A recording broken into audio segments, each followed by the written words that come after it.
was telling him, because you know, we win as a program called We Win When We Read. And we give away books by Black authors and illustrators to community. And we create events that are fun and hopefully exciting that helps in terms of creating a love for reading.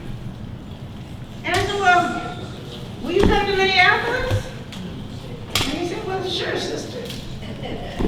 This is the result. E.B. Lewis. All right. She did not tell me that, she didn't fill me in of what I was going to experience when I got here. You know, the community is amazing, and you know TT is a firecracker, right?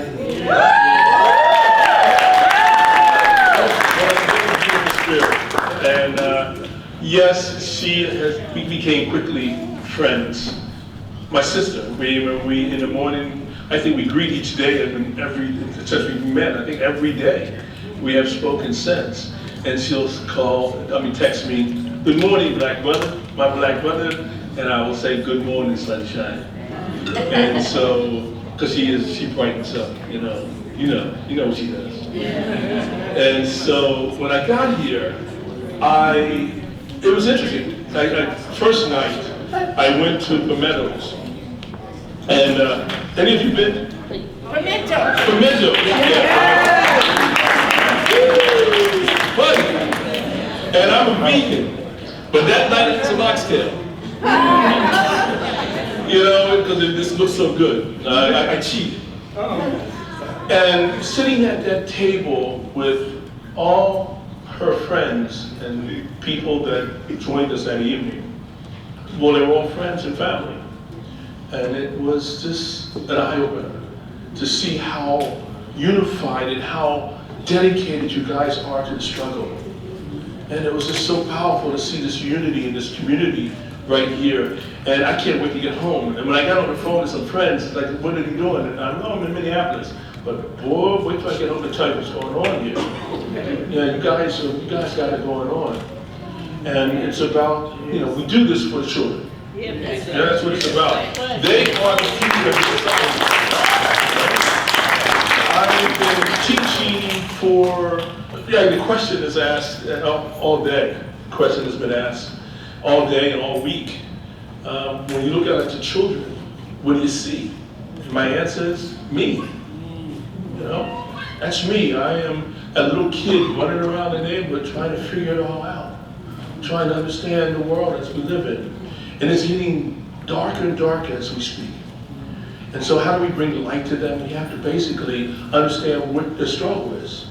And it's not just the educational system has failed. I don't want to get into that because I'll be here all day. But we have to then do what we need to do. That's right. To get that to change, to get that to go to the next level. And today, this evening, just now, I had this conversation, interview, and it was a great interview, but I realized one of the things that I mentioned was that we ask our children the wrong answer, the question. The question we ask our kids all the time is, what do you want to be when you grow up? They don't know. The answer they're going to give is answers that basically will get a response, reaction, but they don't really know. Because the question that we should ask them is, what do you like to do? What can you do for hours and never get tired of? Right? That's where the focus on. And if that says, still don't know, then our job is to go and to the thrift stores and to the dollar stores and fill up a box. And I'm speaking metaphorically. And you throw everything in that box, you take it home, take it to your classroom, throw it in the middle of the floor, and say, go pick out something. Tell me what fascinated, what intrigued you, what made you pick that up, and then ask the question, now that you picked up that feather, right? Why? I'll give you an answer. Now, let's see what does that feather belong, what bird does that feather belong to? Now go do some research. Right? Come back, let's have that question, let's have that conversation. That's what we do. And so that's how I got to become an artist. Because I basically can someone come up who knows this? I want to show you what I looked like as a little kid and what my struggles were. as a kid, I stuttered. And I had a terrible stutter, and it was my grandfather stuttered. And I'm dyslexic, and did not know that. You know, no one. I'm a child in my 50s. I'll be 68 years old. And so, no, thank you. It's because I'm a vegan, I guess. You know, it's genes, genetic. But I remember, and that's why I have to prepare myself when I come in front of an audience like this, because it's so quickly I can refer back to that time when that teacher asked me, all right, Earl Lewis, that's what the EB stands for, Earl Bradley. Earl Lewis, it's your time to get up and start and read in front of the class. And so with stuttering and the words, my words, and my disabilities, or when I look at a page of words, I will see a sentence, and 3 of the words will remove. They will just, and I write the same way. I will write a sentence, and I will go back and read a sentence, and I knew that I thought that I wrote those words down, and they're gone. They're not there. They're just not there. So you can imagine as a child standing in front of a group of 3rd graders, you're going in and the word, I was a mess, and the children laughed. Yes. And so, how do you survive that? Well, what kids do is they find a way of circumventing. They find a way of figuring it out. And for me, it was, I know what I'm going to do. I'm going to do something. Just when I'm asked that question, to go up and read or whatever, it's your time. I'm going to do something stupid in the class, and I'll get kicked out. Yeah. I figured it out, right? Kids will do. And so I figured it out. I know how to get this. I know this game. And to what cost? The cost was 3rd grade, I failed. And if educators here, you know what 3rd grade fail to 3rd grade means. It is a prison cell that has been designed for me already, sitting there waiting for me. All right? And so,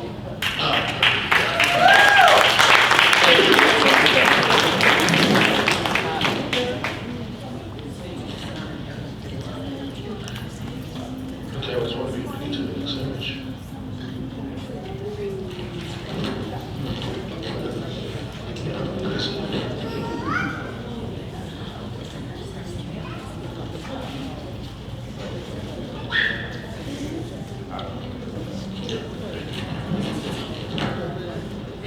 Oh, I want to show this first. Look at that, that's great. That's exactly where we are. But here is little EB. That's me and Grandma. It's impossible for them to turn the lights out or down or whatever, so the image will become stronger. Okay. And there's little EB. Oh, first I want to show you EB with Grandma. This, I'll go back to what I started with, but that is my grandma. My name was Mary, and my grandfather was Earl, so I'm named after my grandfather. And actually my mom too, because how we name our children, the first child, especially if it's boys, will be named after the father. Well, the first child was my mom, and so they named her Earlene. And so, Earl. The lamps that you see, this is a house in the 50s, the lamps that you see there are my uncles. Both of my uncles were artists. And so one was a sculptor, the other one was a painter. And so to grow up in a household like that, running around, and my father was a conservationist at the Philadelphia Museum of Art, so my life was surrounded with art.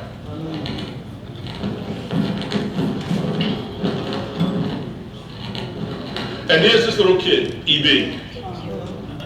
That little kid there, by the time he reached, that stuff on that screen, on that photograph, I can remove it. In Photoshop you can take and clear right on up. I don't want to do that because it's a reminder of what my life was like back then. It was all smudged up and not clear, not focused. And so I needed, by the time I was doing all that, my father and mother, after failing 3rd grade, it just was downhill for me. And my father and mother worked on its end.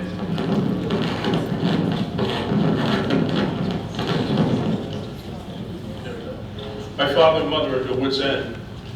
And so that they were doing, because every day, every week, I was sent to the principal's office, and they had to go and leave their job to come up to see what problems I created that day. And so they didn't know what to do. By the time I reached the 6th grade, I was a complete mess. I didn't like self. I didn't like school, didn't like books. And it all came to a head. I hesitate to tell the story because what happens every time I tell a story, I feel it. We had a career day at the school. And it was a huge day. The auditorium was filled with 6th graders. It was school had over 900 kids. And so the 6th grade class was a large class. The room was filled with our guests. They were there to speak. There were like 10 of them on the stage to talk about what they did. The auditorium in the back were parents and the newspaper. Right? So I started. Dr. Johnson, who went to the school, talked about how he went to school, loved Henry Elementary School, or what have you, the education was great. And then each one after the other, spoke. When they were finished, we had an opportunity to raise our hand. The little Charlie Shoemaker was the first one. He raised his hand and said he wanted to be a doctor. He was a student, he was the president of the student council. And so he said he wanted to be a doctor, and Dr. Johnson asked him a couple of questions like, what do you want, do you like science, do you like math? And Charlie said, yes. And I sat there next to the teacher, because I was the kid that always had to be next to the teacher, you know that kid? And I sat there next to the teacher thinking about what can I say to get the same attention that Charlie just got? So I thought for a moment. I raised my hand. The teacher sitting next to me put my arm down. I raised it again. She put my arm down again. I got the other one up. And they picked me. I left my hand down. I said I wanted to be a lawyer. I didn't really want to be a lawyer. I only wanted to get the same attention that Charlie got. Instead, the whole 6th grade class, teachers included, laughed. No. They laughed so hard that I hear it now. I didn't know what to do with it. I'm sitting there, what are you, in 6th grade, you're about 11, right? Well, I failed the 3rd grade, so I guess I was about 11, right? 12, right, 12. Yeah. And all I could do is I could hear the laughter, and it didn't stop. It seemed like it just lasts forever. And all I could do was look ahead and look on the stage. And I was too embarrassed to look on either side of my head. I couldn't do that. And so I just looked straight ahead, and I could catch the eyes, and I could see our guests, they're baffled. They couldn't understand why the whole auditorium was laughing at this one kid, me. So I caught the eye of the attorney, and I knew he could see I'm in pain, and I'm like, please help. And he looked right at me, we caught eyes, and he looked out, and he just moved to the next question. Left me there. And that can destroy a child. And what I'm talking about is your self-esteem, self-worth, value. You know, when I do this at schools, I tell that, and I ask the question, by a show of hands, how many of you like who you are? And you see a few hands go up. And I wanted the teachers to see, because it lets them know that something's not going on here. If you're a kindergarten, you're a 1st grader, 2nd grader, or even a 6th grader, whatever, and you feel that you don't like who you are, you have a problem. But I needed help. I needed somebody to rescue me, because I was heading to prison. And I needed somebody to care, right? We talk about caring in this country all the time. And you can't do it, it's not a spectator sport. Right? You gotta get up and put it into action.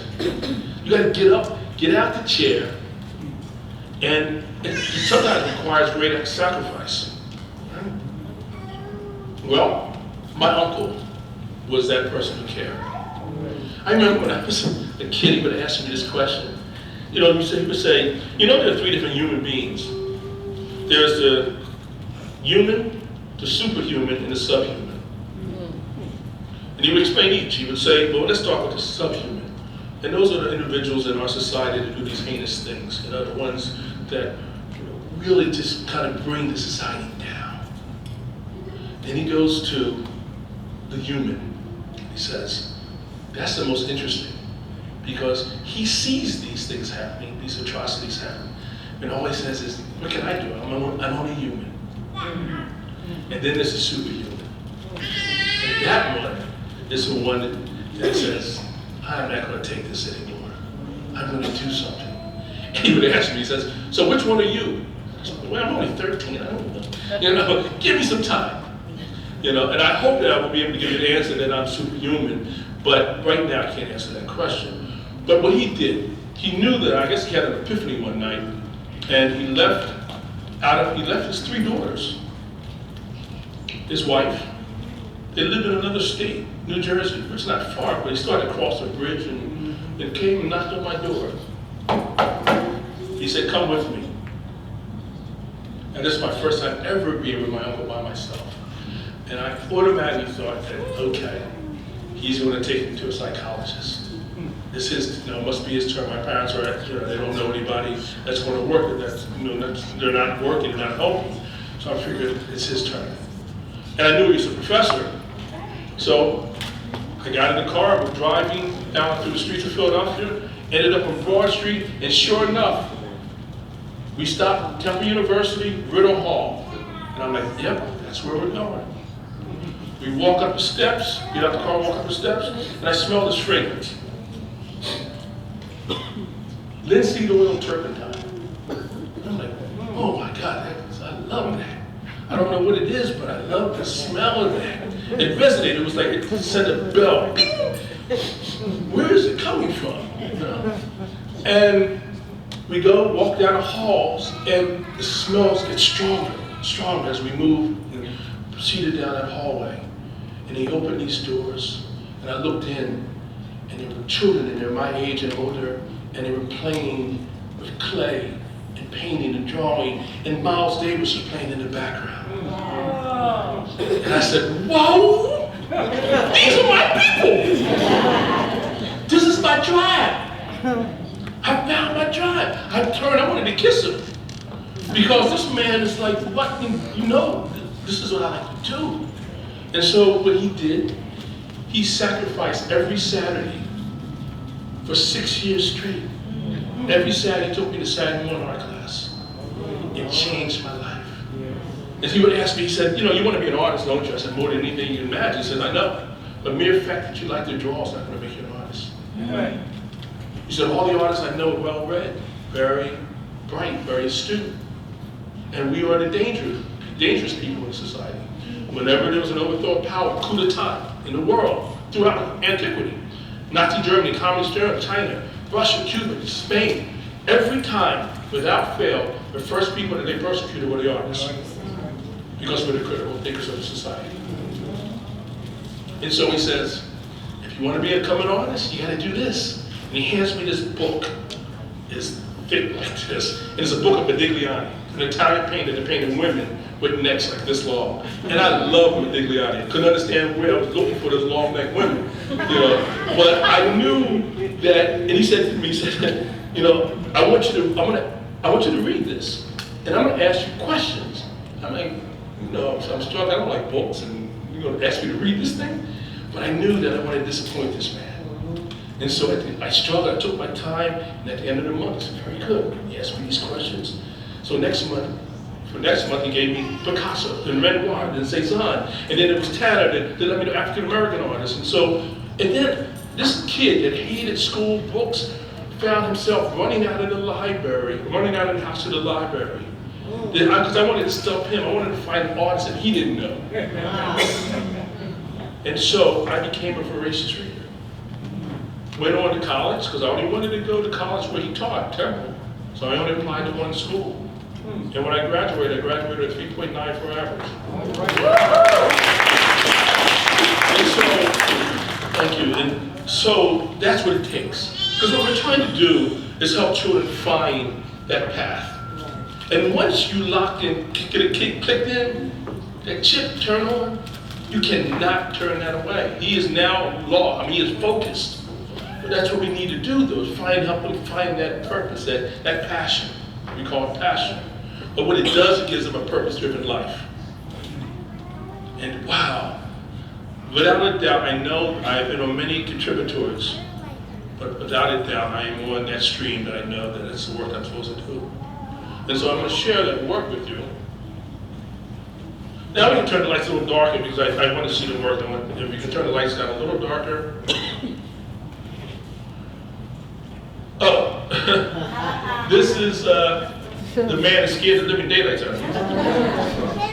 And this is my uncle. That's my Superman. That's my Uncle Bradley. So the E.B. Earl Bradley, that's fortunately named after my uncle. And, you know, I remember at a school visit, I never said this before, but I feel like I'm in family right now. Kids, I asked, you know, anyone have a question? There were various questions, there were some great questions, but one that stuck with me was the question of a kid raised his hand. He said, Mr. Lewis, do you have any regrets? I said, well, yeah, I do. I regret that I put my parents through what I put them through. And if I could change that, I would go back. And I know how bad it got, because I remember in the car, we were driving, I'm the eldest of 5, and we were driving, I don't know where we were going, but I do remember this. My mother turned, looked at me in the back seat, and said, I hate you. What would cause a parent to say that to a child? But that was the monster that I became. And so if I could go back, that's what I would want to change. So my parents passed before they could see whatever I became. And so hopefully they are looking down. I shared that first time. All right. So feel like I'm at home, feel like I'm with family. Thank you.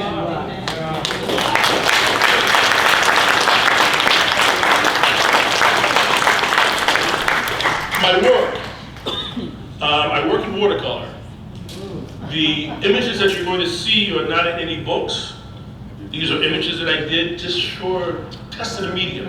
You know, I loved the medium in college, and it resonated with me. It was like hitting a piece of crystal, and you get that distinct ping. Every time I picked up that brush and put it to paper, that's what I heard. And so I gravitated to it. I worked in other mediums, and I still do. I just work in oil and acrylics, what have you, but this one is the one that called me. And I was not doing books at this time. I was just actually trying to figure what I want, what intrigued me, and I was documenting. That's what an artist does. We document life. And so I just was going around. This one is called The Mischief Makers. Because I was spying on it. They didn't know, had any idea that I was watching it with my telephoto lens on my camera. And they got into some trouble. Just different parts of life, you know, watching an old man after retirement fishing along the Schuylkill River. And I love water. And so I always found myself down at the river, capturing the life along the riverways in Philadelphia, New Jersey. I would get up sometimes early in the morning to catch the fog. Fog intrigued me. I remember I have an intrepid spirit, so I love traveling now. And I remember going to Ethiopia. And the fog comes in Ethiopia, comes down in the city of Addis Ababa. It comes down like a big giant hawk. And it stays there for about 2 hours, and it sweeps back out as it came in. And they call it goon. And I'm like, ooh, I love that name, goon.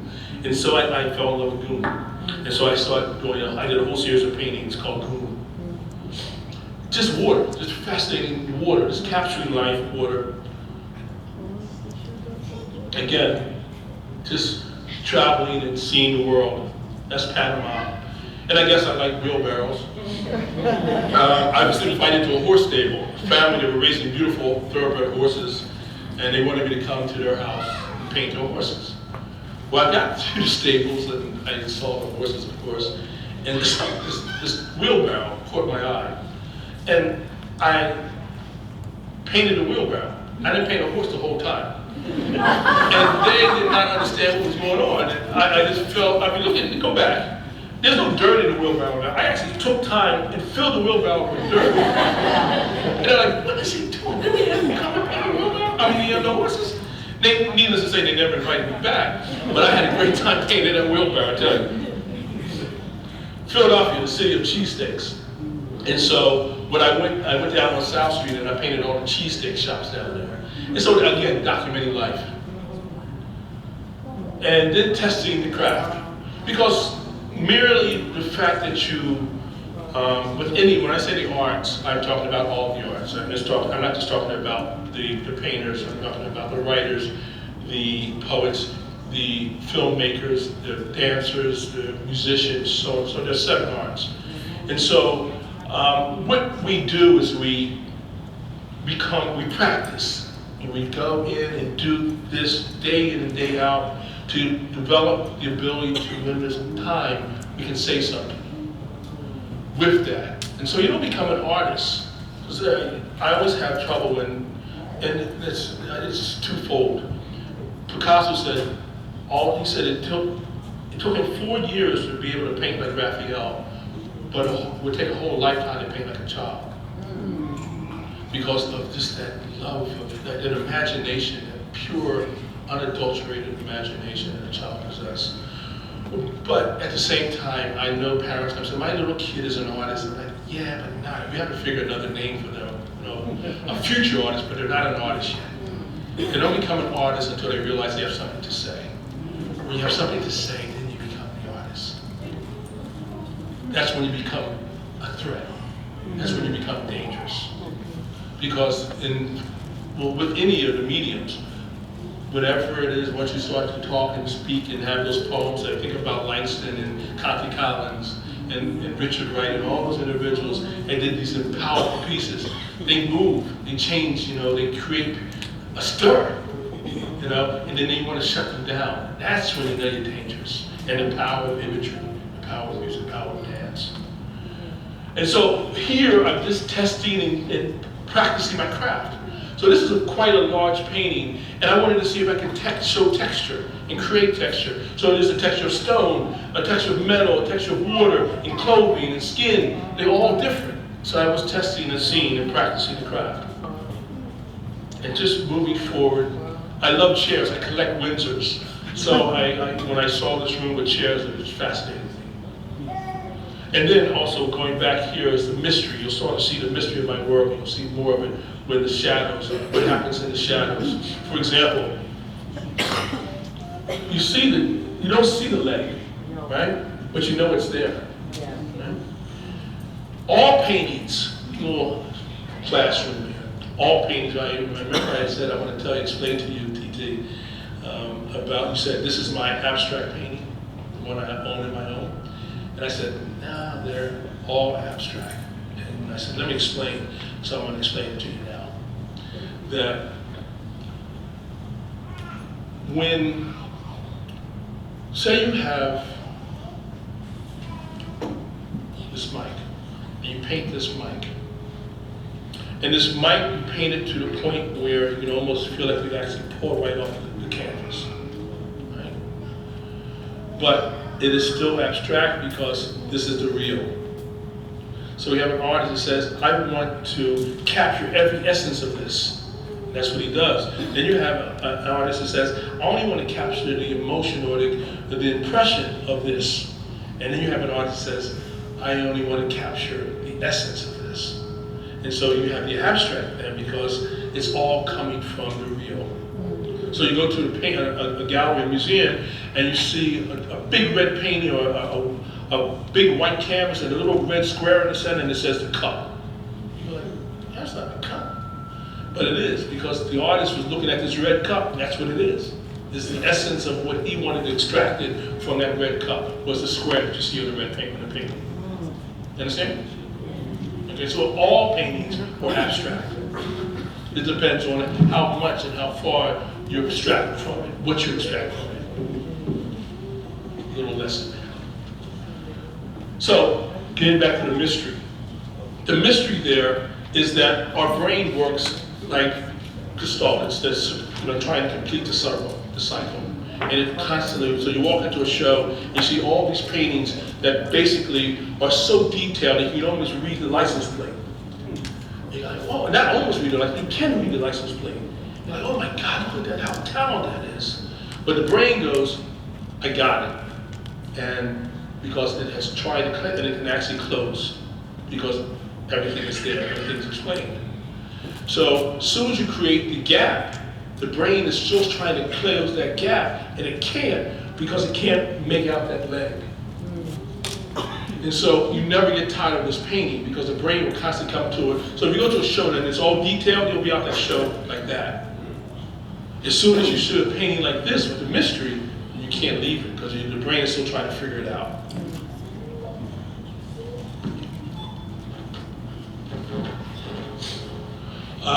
There's the mystery, the shadows, what happens in the shadows. Testing the craft.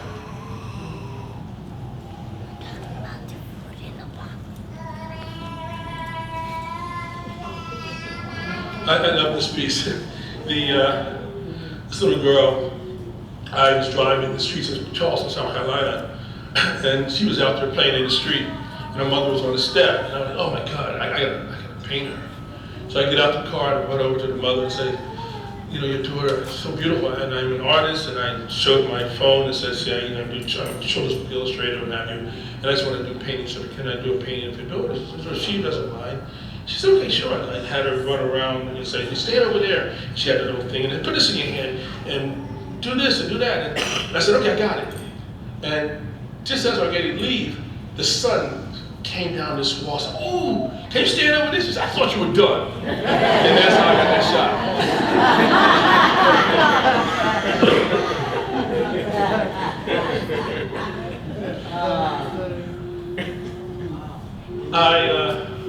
This is when you start to understand the power of art and the emotion that you can obtain and get. This is about, I'm speaking about the issues that are happening in Charleston and all over the country, gentrification, and that's what's happening in Charleston as it is all over the country. And so this little kid is there, and so the piece is not just about him, it's about the walls, foundation crumbling behind him.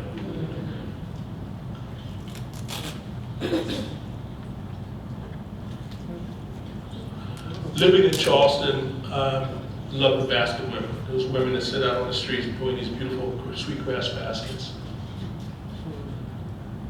Traveling. So at this point, this is now getting somewhat into illustration, but I wanted to show this image because I went to Israel. I'm doing a book called A Sparrow, and it's about a sparrow that lives in the Western Wall. And I went there because I want my work to be authentic, and so not just for the people looking at the book and have never been to Israel, I want for the people, the child that lives in Israel and knows that wall, the Wailing Wall, and would know whether or not it's correct or not. So I went there to do the research and make sure that there were sparrows living in the Western Wall.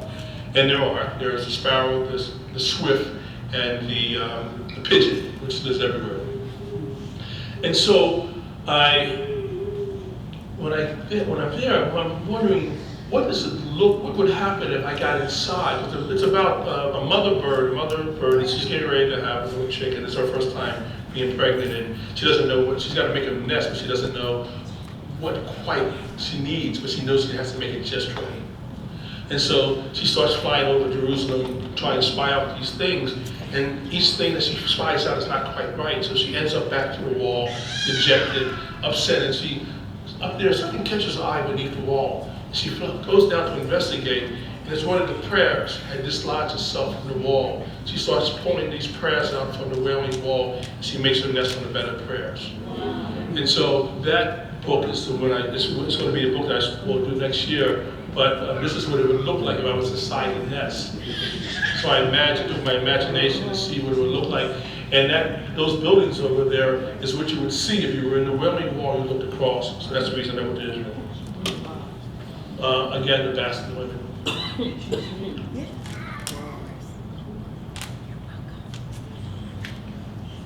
One of the plantations there, and the blacksmith that basically was working there. And then my work starts, and at this point I'm starting to realize what I can say with my work. And I started documenting and making stories, talking about cotton and this crop that was king cotton in Charleston. Well, actually Charleston was the main crop was tobacco and rice, but I'm still speaking of cotton. And when I did research and through my books, if you look at my work, I've done close to 90 books, and I've done more books on the black diaspora from Africa to present, more than anyone in the country. And my books are probably, I have more books that are on a banned list because of that. And this one I'm showing, in my research, I'm looking for that pride and dignity and that resilience that you don't see when you look through the history. You don't find it. So I knew it existed, but so I got to show it. And so this one is called Lily on the Field. And she's with her back straight, and that's what I wanted to show. And then what happens to a lot of artists, and happened to me, is that I became upset about my work. My work wasn't cogent, it wasn't important, I felt. So I stopped painting for 2.5 years. And I said, what I'm going to do is I'm going to go out and look at art. I need to get charged. I need my battery charged. And so I went to various museums and galleries throughout the country, and I ended up in North Carolina at one of the museums there. And there was this piece there of a Tuskegee Airman, and it was done by a Jamaican-American artist by the name of Michael Richards. And he does this piece when he actually does a body cast of himself. And it's a Tuskegee Airman, and he's doing this piece dealing with injustice. And does his body cast, and he has these gold planes crashing into his body. So I'm like fascinated, because that's what I want my work to do, talk about injustice. And so I go to read the plaque, and the plaque says, Michael Richards, Jamaican-American artist, and he's talking about injustice or what have you. And then at the bottom of it, it says, he must have had a premonition of his own death, because he perished in the 9/11 plane crash. When the planes crashed into the World Trade Center, his studio was at the top of the World Trade Center. That's how he lost his life. And so here he does this piece of planes crashing into his own body, and that's how he lost his life. And I'm like, whoa! Man, and so I sat with that for a long time. I go back to my studio, and I'm sitting thinking, and about 2 months in, I'm sitting in the studio. I went to my studio every day, even I knew I wasn't going to paint, but I would just go in, even having to sweep the floors. And I'm sitting there one evening about 10:30 at night, and the creator opened the seal and dropped this pearl in my lap. He said, this is what you're going to do. And so what he told me to do was run out of the house at 10:30 at night and go to Wawa. Now you guys don't know what a Wawa is, but it's a convenience store like a 7-Eleven. You know what 7-Elevens are? Yeah, and they stay open all night. And I needed to get a lottery ticket and a stick of gum. And so, let me explain. When I was a kid, we would take the gum out, the wrapper, the silver, we'd pull it and separate the silver from the wax. How many have done that? Yeah. And we would take it and burnish it onto your desk or whatever, or we would actually take it and wrap it around the penny and make it turn into a dime, and until they got wise to it, they're like, get out of here. And so I knew that I needed that, and I also needed a lottery ticket. And so what I started to do, I got home, and they stopped making the gum to do that. You can't separate it any longer. So now I'm like, I gotta get this, and running around the house trying to find a piece of foil that is soft enough and thin enough that I can be able to do it to my head. And what I wanted to do is this. This is the sketch that I did, and what it is that's the first example of it. And I'm taking the lottery ticket, which parents go and usually scratch off lottery tickets and hope that they're going to change their future. And children are there and they're barely able to put food on the table, but they want to change their luck. And I said, if you scratch our children enough, you will uncover something that's more valuable than anything you can scratch on that ticket. And so I bought a stack of lottery tickets, the scratch off kind, and I didn't scratch it. I don't want to know. It's like our kids, we don't know until we scratch them. So I don't know if these tickets have winning tickets or number. They could be a $100,000 lottery ticket, I don't care. And so I will paint the kid on it. This is another sketch. So there's a lottery ticket. And cover it with gold leaf. So it's like being on an archaeological dig and you find something very precious out in the earth and you brush your way to try this and uncover this thing that's more valuable than what's covering it. So I'm covering it with gold leaf. And I'm turning our children into icons. And so here's some of them. And so you scratch until you realize, and sometimes you scratch enough. And like this piece here has had about 40 lottery tickets. None of them ever scratch. There's gonna be a $100,000 winning ticket under there, I don't care. And I scratch and uncover this child, and then I frame them like medieval Byzantine 12th century icons, which our children would never be considered as such. And I frame them with these beautiful frames. And sometimes they're quite large. And now I'm doing children all over the world. I have stacks of lottery tickets from my travels. So I do about 6 or 7 countries a year. I get lottery tickets. And because the museums are buying these tickets faster than I can paint them. And then, how I became a children's book. I'm in Morocco here, and children. I turned my camera to the children. And that's me in Morocco, and some of the images from books. And how I got into children's books. This painting was inside this magazine, and that's my cover, painting on the cover. And an agent contacted me and wanted to know if I was interested in doing kids' books. And my response was no. I said, no, I'm not interested in doing kids' books. I'm a fine artist and I'm an illustrator. He wanted to know what the difference was. And I explained. And he says, look, you need to see what's going on in kids' books. So on my lunch break, I went down to a bookstore that was next to 3 doors down from a pizza shop that I would frequent. And I go in and I say, I might have an opportunity to do kids' books, but I don't really know for books, and maybe you can help me out. And this little woman, this high, says, see that chair over there? Have a seat on the right back. She's going for 15 minutes. I only have an hour break. And she comes back with a stack of books like this under her chin. And she plops them down. I'll be right back. And I'm praying that she doesn't take another 15 minutes to come back. And she comes back, sure enough, 15 minutes later with another pile of books and plops them down. She sits next to me. She says, this one, off the first stack, this book works. And she showed me all the reasons why that book worked. I said, ooh. And then she picked up from the other stack, this one doesn't. And she showed me all the reasons why that book does not work, or did not work. And so I'm intrigued.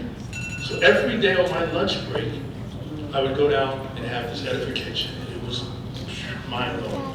So I called the guy up. I said, after 2.5 weeks, I changed my mind. He said, I knew you would. So I took the liberty of sending your slides to 9 different publishers. We'll wait to see what happened. So he says, I don't get excited. I said, I'm not. I have tenure. I'm teaching. I have a master's degree in special ed. And so I was working at a psychiatric hospital with the emotionally disturbed adolescent and the criminally insane. I would leave there and do that one job and would go to the prison and work with the criminally insane. But I had tenure. So I'm saying, I'm fine. So he says, well, we'll see what happens. 3 or 4 days passed, he calls me back, he says, guess what happened? I said, what? 6 of those publishers want you to do books for them. I said, really? What's that mean? He said, quit your job. So I quit my job, and that week, by the end of the week, all 9 had given me contracts. So I started out with 9 contracts, and I've done close to 90 books. So I've been blessed. So my first book was Fire on the Mountain. It's an Ethiopian folktale about a little boy going in search of his sister. And this is how books are done, how I start. These are thumbnail sketches.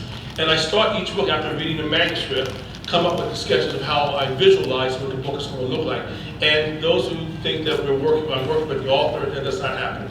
The author and I are kept apart purposely. I never speak, I can't say never, there are times that I have, but for the most part, I don't speak to the author, I don't want to know what what their vision is, I can read the manuscript. So I'm actually translating that manuscript into the visual language. And so after that, I take the manuscript, take scissors, cut up the words, paste it down. Now I know what the word's going to look like with the image. So now I got to do the homework. I got to do the work now. So this is a sketch. That's a little boy named Alamayu. He lives in the high mountains of Gondor, and he's watching his family sheep. So what I need to do is go to the library. I spent hours in this department, picture department, looking at photographs. I want to know what Ethiopia looks like. I want to know what the children look like, what they wear, what the houses, the cars, the trees. And once I gather that information, I find my models. Then, well, in this case, I needed a little boy, a little Ethiopian boy. So where do we get a little Ethiopian boy? Oh, I went to an Ethiopian restaurant. I walked in and said, I need a little 7-year-old guy. We don't serve him. I'm like, yeah, okay, funny. But they found a little 7-year-old for me. I dressed him up in his native clothing, took him behind the art museum. We don't have mountains in Philadelphia. I took him behind a high hill behind the art museum, put him in front of a great big stone. So when I finished, the painting looked like this. Okay? So it's kind of an amalgamation of sorts to actually take several images, pack them together to make one image. Another example, the waterfall that you see there, little kid playing the flute. I needed a waterfall, so I went to the library, got my waterfall, a little kid playing the flute. So I hired the models because it's a lot of work. This little kid is going to walk back and forth in front of me about 30, 40 times to make sure I got the shot. So I take that shot there, and as he's walking, and I say, go back. And then I go over and take this angle, and I go over and take this angle. Then I go behind, I don't know when I get to go back to my studio with his photographs, which one I really want. And so you have this, go back, plus that, you get this. So I like the term Frankenstein. In this case, I needed to go to Ethiopia. So I hopped on a plane. This was my first time in Ethiopia. And I went there to research the pigeon boys.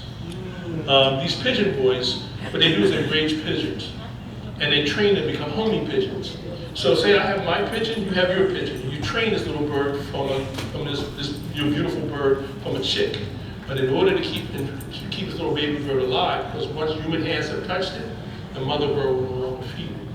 So in order to keep the little bird alive, you actually feed it yourself. And so what you do is you take pigeon food, put it in your own mouth, chew it up, make it nice, moist, and mushy. Take the baby bird, put it in your hand, bring it to your mouth, make a circle with your lips, and the bird eats right out your mouth. And so when I tell kids that, they're like, I don't care how much you pay me, I ain't doing that. And so I paid $50 an hour. So I needed to go to Ethiopia to see that happen. So I spent a whole month, 5 weeks actually, in Addis Ababa, Debbie Gambela, and the sights that I saw were just fascinating. I demonstrated how to paint in watercolor, and look at this. These kids, you will not see one of them not looking away, right? And we didn't set this up. This was this is a photograph that was taken at that time when I was working. And it made sense. Now they're poor, third world country. The life expectancy in Ethiopia is 45. But what they realize is that how important education is. And they know because when you ride down the streets of Addis, it's a sign, a billboard, and it says a coined phrase by Nelson Mandela, knowledge is power. Amen. And so they know it. And so it was like sponges. They were like, that whole time I was there, they were like sponges. And it was this powerful, it wasn't up. And they couldn't get enough. And I couldn't get enough. Down the road, about a little girl who gets, for the first time, to get eggs from her mother and father. She gets to the country store, gets the eggs. And you can see why the eggs never make it home. What happens, she comes across an apple tree. She says, if I bring them eggs with these apples, they're going to really think I'm special. But as she's reaching for this pop-sized apple, all the eggs roll out of the basket and they break every one of them. And so she's dejected, she climbs into the apple tree. And at the end of the story, instead of having eggs for breakfast, next morning you have apple pie. That point is violin. This is my son Joshua, who plays the protagonist there. And that seals the Curtis Scott King Award. There are 3 major seals awards that they give you every year, and it's the Curtis Scott, the Newbery, and the Caldecott. And so that year, I get a call at 7 o'clock in the morning, Mr. Lewis, and these are librarians on the other end of the phone, and then you wake up like, who is this? And then they scream at the top of the lungs, congratulations, you just won the Curtis Scott King Award. And you jump around the house and scream and holler. It was amazing. And so the next year, believe it or not, I got another phone call. Mr. Lewis, you won it again. And if that wasn't enough, next year he called me and said, you won it again. So and I won it 7 times. I'm the only illustrator in the country that won it 3 years in a row, so I've been very blessed. And this is, thank you. And this is where he's going to school with his boys. Maybe my barbershop. And I love his face. And they skipped a year and gave me the award, and they gave it to me again for this book. Talking about Bessie, about the female aviator Bessie Coleman. I love my hair. I love this book. It's been in existence for over 25 years. And it was on Netflix. It was the first episode of a show that they had on Netflix called Bookmarks. And they had celebrities reading children's books. And they had Tiffany Haddish on the first episode reading my book, I Love My Hair. And then the story, at the end of the story, the little girl is wearing these pigtails, and on the side of her head, she says, one of these days I'm going to take off and fly. And I'm like, oh man, I need a little kid flying, and kids are not flying yet, so I want this little girl to fly. So what I did, I strung her up. Literally, I strung her up. I tied her with some dog leashes and some belts. And her sisters on the top said, can I do it next to her? Because she actually thought she was flying. Her dad is 6'8", I'm 6'3", so 6'8" looks like this. And she's over his head, so that's why you don't see the mom. In the background, she's like, whatever you do not drop my daughter. And in the same story, the little girl her hair is going to turn into cornrows. So being an illustrator is like being a magician. Abracadabra, cornrows.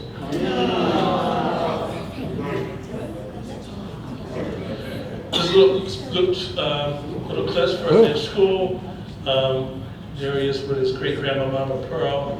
The Other Side, one of my favorites. This book was performed last year at the Kennedy Center. Jackie Woodson was genius. Is the author of the book. And it's about 2 little girls that were on opposite sides of the fence. And they went to the Kennedy Center. It was a big performance. The Alvin Haley dancers performed it. And it was an amazing show. And in the book, these 2 little girls, they were real little girls, and they didn't know each other. One lived in Connecticut, one lived in Pennsylvania and Philadelphia. And I got them together, and they're still friends to this day. 25 years ago. And in the book, they're separated by the fence, but not only separated by the fence, they're separated by the spine of the book. So one little girl's always on one side, the other one's on the other, until they touch. Once they touch, they remain on the same side of the book throughout the remainder of the story. A little device I used to help tell this story. And here they all are, exhausted. And I had to pay each one of them $50 an hour. Sometimes my mom gets angry. B.B. Moore Campbell, who was a powerhouse in her day, and it's about a little girl who's struggling because her mother's suffering from bipolar. Very powerful story. Dirt on the Skirts about the female baseball league of the 1940s. League of Their Own was a movie that was made from it. And here's one of the teachers. They're dressed up in waitress outfits. I couldn't find an authentic baseball uniform, so I went out and got waitress outfits and put them in gloves and cleats, and we went out on a baseball field on a Saturday morning. It was a hoot. Had a great time. And here's an image. Circle of Brooklyn about the Sweetgrass Basket women of Charleston. Coming on home soon. This is the book that I won the Caldecott for. So when they called me about the Caldecott, instead of running around the house, I ran around the street screaming. When you were born. So different than my other work, because there's no 2 books of mine alike. So there are no 2 stories alike, so you'll see my work change for a book. This little light of mine, I love this song when I grew up. Tanisha Brown, Class Clown, my best friend. I'm not going to show you all 90-some books, I'm only going to go through some of them. Thankful to Freedom, Lily Brown's paintings, Legend of Cape May Diamond, D's for Drinking Gourd, Keep the Night Watch. The Negro Speaks of Rivers. I have the good fortune of being able to have my name on the same cover as Langston Hughes, one of my heroes.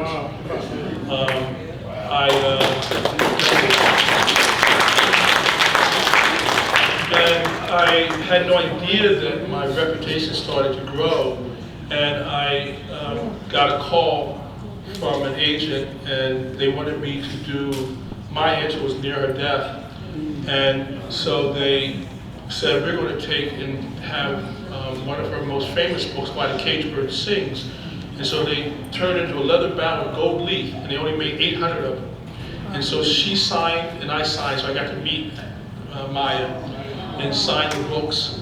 And it was, oh my God, it was amazing. So if you find one of those books now, as I saw the last time I saw it was over $600 on it. Nobody's selling it, but you know, if you find one, buy it because it's only going to go up.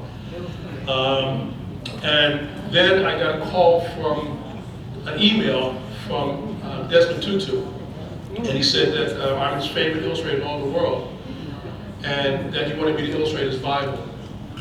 And at the point, I had to turn him down because I had too many contracts. I was inundated with work. I said, oh my God, what an honor that would be, but I just don't have the space. I can't put it in. He says, oh my God, how unfortunate. He said, I'll come back because I'm going to think of something. So what he did, he got artists from around the world to do an image from the Bible. And he came to me first, he said, I want you, if you can do one image, can you do that? I said, yeah. He said, well, you get the choice to pick your image. So I picked The Last Supper. And when he saw it, he wept. And so I've had the good fortune to work with some amazing people. And this is some of the paintings from the Lights and Muse. Nicholas Speaks of Rivers. That's a self-portrait. When Lincoln went down to the river. I want to be free. Homegrown house. So my books are multicultural. You know, I want my books. I'm an artist, you know, and I'm documenting life. And so in life, you know, and I don't look at race as we do here. That's it's a limitation. It's a mirage. It really doesn't exist. What really separates us is not race. What separates us in this country is class. But that's another story, another time. And so you'll see my work. This is about a little girl who is afraid of the dark. And her daddy says there's no reason to be afraid of the dark. There's so many wonderful things happening in the night sky. She's out there with dad enjoying the night sky. The Secret World of Walter Anderson, about a real artist. Walter Anderson, amazing watercolorist, and they hired me to do this book. It was great. Each Kindness is another book by Jackie Woodson, and this year they turned this book at the Kennedy Center into a play. There was the orchestra did this, and it was an amazing job that he performed there at the Kennedy Center. I do dogs. This is about a three-legged black lab. All Different Now. This is the book that is. I remember, I don't know if I want to talk about it. When, remember Trump went to, what was it, Oklahoma, and then he made a stupid comment, that, you know, when they said, well, this is Juneteenth, and he said, I was the reason why Juneteenth became important in this country, you know, and so his wife decided she's going to, you know, get in and said he didn't see this say he made it, what she did, she got on national television and read this book. So the New York Times called me up and wanted to know what I thought. And, I told them. Seeds of Freedom. First Step, about a little girl who gets kicked out of the school.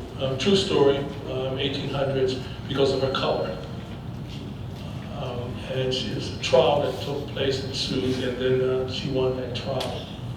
Preaching to the Chickens, John Lewis. And it's a true story about John Lewis, where he loved church, and he was on a farm where he lived. He was responsible for the chicken, so he would go home after the sermon and preach a sermon to the chickens. True story. And so here he is preaching to the chickens.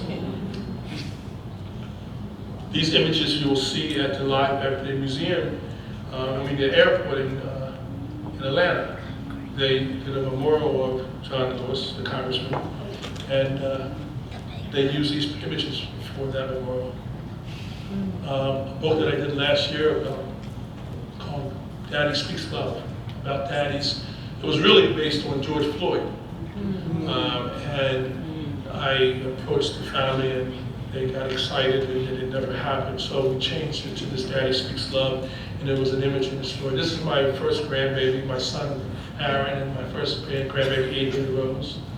And that's in the story. And it's about the walk of all the dads throughout the world and their contribution, big and small, to the world and things that they leave behind. Night running. I'm gonna stop on this one. This brings it all together.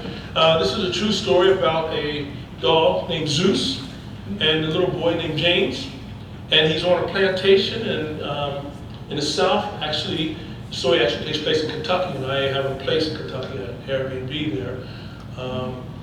And I went there to do a speaking engagement, and they invited me back. Because I said I need to come back, because the story that I'm working with is actually taking place right here.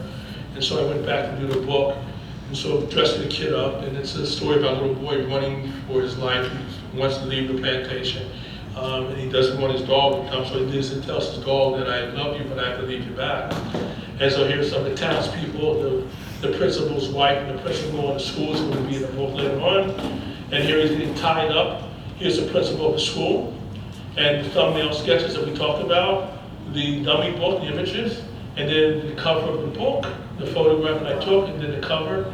And then in the story, he runs, he tells his he tells his dog, I gotta run, I gotta leave, and I would love to take you, but you're a dog. And I'm gonna be out there hiding away from my life, and you wanna hear something in the woods, and you're gonna bark, and it's gonna make my whereabouts known, so you can't come. So he just takes off running, and of course, you know, he's running, what the dog's gonna do, he's gonna run with him. So he says, oh no. And so, as he's running through the woods, I needed to take this shot. I created this shot, but I didn't realize what I had to do to get it. So I climbed into this tree. And I get up, I'm like up there. And I slipped and fell out of the tree. And I had to catch myself. The guy turned me up right side up. And I wasn't going back to the tree again, so the shot that I got was blurry. It would work though, because they're running. And so here's the painting. So he gets captured. True story. The dog Zeus, that evening, helps him escape. They make their way down to the Ohio River. So I take this creek and I turn it into the Ohio River through the matching illustration. And he tells his dog, you have to stay back. My freedom lies on the other side of this river, it's the Ohio River. And so he gets in this little rickety boat, gets out in the middle of the river, and the boat springs a leak, which children will do for $50 an hour. So he's out there drowning, and he has to get his dog to jump in to rescue him. And so this dog that I'd hired wouldn't jump in the water. And so his real master said, I know how to get him in. He's hungry. If I throw food in the water, he'll jump in after me. So she takes kibbles and bits, throws it in the water, and the dog does this. Really? He doesn't budge. And I'm like, that didn't work. She said, I know, I can figure it out. She said, I got a better idea. He loves me. If I get in the water and call him, he will come.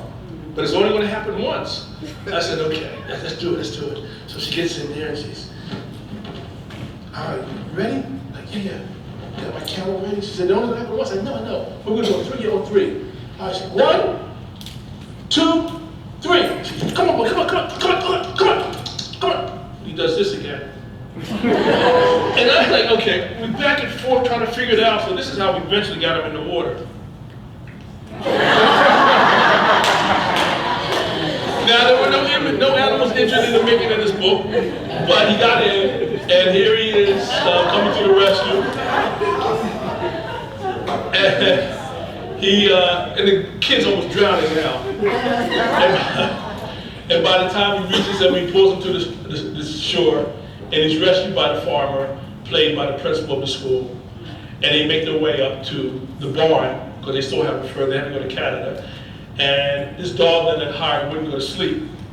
So no matter what we did, he would not go to sleep. So through the magic of illustration, I made him go to sleep. And my studio, this is where all the work takes place, is a large warehouse that not only houses my work, it also became a pool that I love, and pretty good pool player. And my sons, Aaron and Josh, my baby boy Noah, and my new grandbaby, Ava Rose.